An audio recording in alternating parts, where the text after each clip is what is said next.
So now we're left with trying to work out how our flying car can stay in the air while it gets to wherever it's going to go to. So here's our flying car going to Sydney. Now because it weighs something, there needs to be an upward force to balance that. And it's applying this force that's going to be what takes the energy needed to fly. But before we get too invested in that model, is there an alternative? Things can fly through the air without needing an upward force, like projectiles. Let's say you throw a soccer ball. It'll fly through the air and land, and no upward force is required. It's just arcing in a projectile motion, a parabola. As it's in the air, there's a downward force. It's accelerating downwards. It's just that it's getting enough initial upward velocity so it can get all the way to its target before it reaches the ground again. So could we do that with flying cars? Let's imagine you had to get from a suburb to the CBD, which might be 20 kilometers, say. Maybe you could have a big catapult. And you could fire the car, and it would fly through the air and land, and maybe have a ramp or a net or some combination of things like that to make it land gently at the other end. Could that be feasible? Because if we could do that, we wouldn't need to supply some upward force to keep our flying car in the air. Well, we could work this out from first principles using all the physics of projectile motion and drag and so on. But there is a shortcut. A very common shortcut in physics, which is just see if someone's already done it and what was necessary. In this case, it turns out there are devices that can fire projectiles of order 20 or 30 kilometers. These are known as guns. And here's an example, the Amiens railgun, captured by the Australians late in World War I.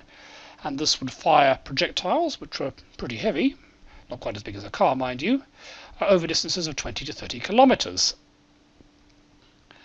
So what can this tell us?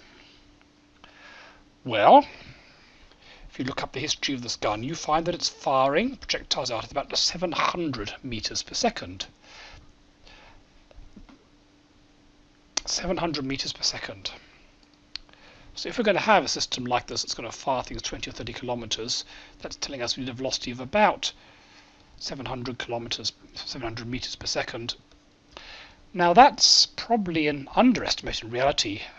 The gun was firing a fairly streamlined projectile, whereas we'd be firing a car which is probably less streamlined. So it might well need a muzzle velocity that's even greater than that to overcome the greater air resistance for a feasible looking car. But nonetheless, that gives us a lower limit. And right away that's telling us that things are not looking very good. I mean, that's more than twice the speed of sound. It's over Mach 2, which means that our flying cars flying out of the catapult are going to be producing sonic booms. So this is not going to be a quiet commute. You're having sonic boom cars travelling at Mach 2 fired over your head all the time. That's immediately sounding a bit impractical just from a noise pollution point of view. Also, if you have to accelerate the car up to 700 meters per second, and one way to do it is get a gun, which is basically a tube with explosive that releases gas, and the gas pressure pushes it up. That's going to accelerate you very fast. It probably means that the passengers are going to be crushed. Let's say we don't want any more than 1g acceleration. So you're not really being squashed back.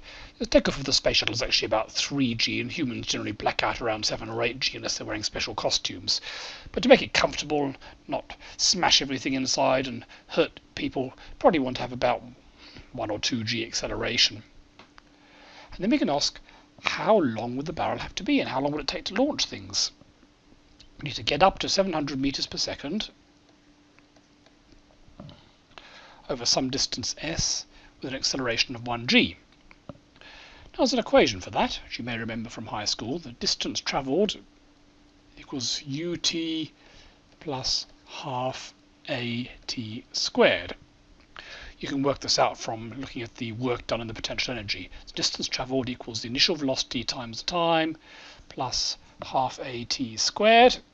Now if we have an acceleration of 1g, I'm going to get up to 700 meters per second. So g is about 10 meters per second per second. So if you remember that acceleration equals a change in velocity over time, that's the definition of acceleration. So we want to go from 0 to 700 meters per second, so the change of velocity is about 700. over the time, and the acceleration we want no more than about 10. So that means the time is going to be about 70 seconds. So a catapult's going to take over a minute to accelerate things up to speed. And then if we factor a time of 70 seconds in here, the initial velocity is 0, but so we end up the distance is equal to a half times acceleration, which is 10, times 70 squared, which comes out as 24500 meters, so about 25 kilometers. So, in order to fire a car sufficiently fast to go 20 or 30 kilometers, without crushing you by the acceleration, you need a launch track, some sort of railgun or catapult that's about 20 or 30 kilometers big. And even then it's going to be coming out at supersonic speed and producing sonic booms, and it's going to take 70 seconds over a minute to accelerate up to that sort of speed. So I think we can safely say that the catapult approach is not looking very sensible. On multiple grounds, this is not a thing that's going to work for distances of 20 or 30 kilometers. Longer distances would presumably be even worse. I suppose it could work for small distances. I mean, let's say you had a road junction which normally had traffic lights, so you've got cars coming from this direction, and so on. Normally what you do here is you take the turns, which means the cars back up the other way. But I suppose you could put a ramp on some side. So the road coming this way, and have a ramp on the side, so the cars over here can leap over like in some James Bond movie to the far side. So I suppose that could work. If you're only jumping 20 meters or something, then the speed wouldn't be so high. Then practice. By the time you've built the cost of the ramps, you might as well just put a bridge across the top and have a flyover. So, conclusion. Catapults are not going to work, so if we are going to have flying cars, we're going to need to somehow supply an upward force to balance gravity so it can just potter along and hover through the air while going wherever it wants to go.